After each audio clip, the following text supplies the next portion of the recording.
vous pouvez les voir ici.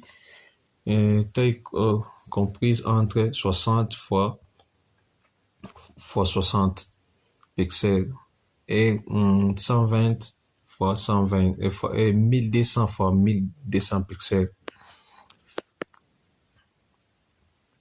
Et aussi, vous pouvez toutefois aller voir là, vous pouvez lire l'article. Et aussi, surtout, il faut aussi lire ce qu'on dit, lire la suite. Vous pouvez toutefois lire la date d'inscription, de savoir la date d'inscription, les nouveaux tarifs. Et aussi, surtout, à chaque fois, ne manquez pas toujours à donner les étoiles. Ici, par rapport aux articles, vous donnez les étoiles, les 5 étoiles ici, vous cliquez là-bas. Ça donne à l'algorithme qui puisse reconnaître notre article. Et là, vous descendez un peu en bas pour voir les conseils pratiques.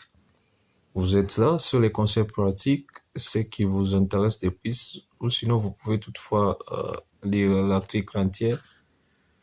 C'est ce qui nous intéresse, c'est ici conseils pratiques pour une photo ici. Il y a premièrement ici c'est choisir le bon arrière-plan. Comme vous pouvez toutefois voir ici, ils ont dit il est essentiel de sélectionner un arrière-plan approprié. Un arrière approprié, celui-ci doit être d'une couleur blanche pire ou légère crème, comme vous pouvez voir ici, c'est-à-dire l'arrière-plan peut être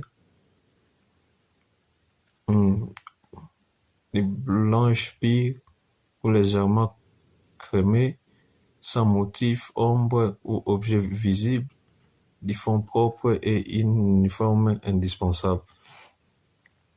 Vous pouvez aussi voir dimension et expression du visage, comme ici. Il faut justement respecter uniquement les conditions qui sont données.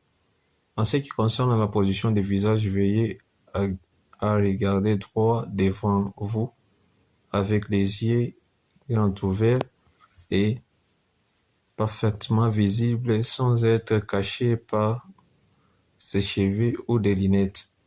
Adoptez une expression nature sans sourire avec la bouche fermée.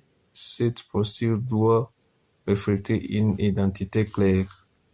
Vous voyez?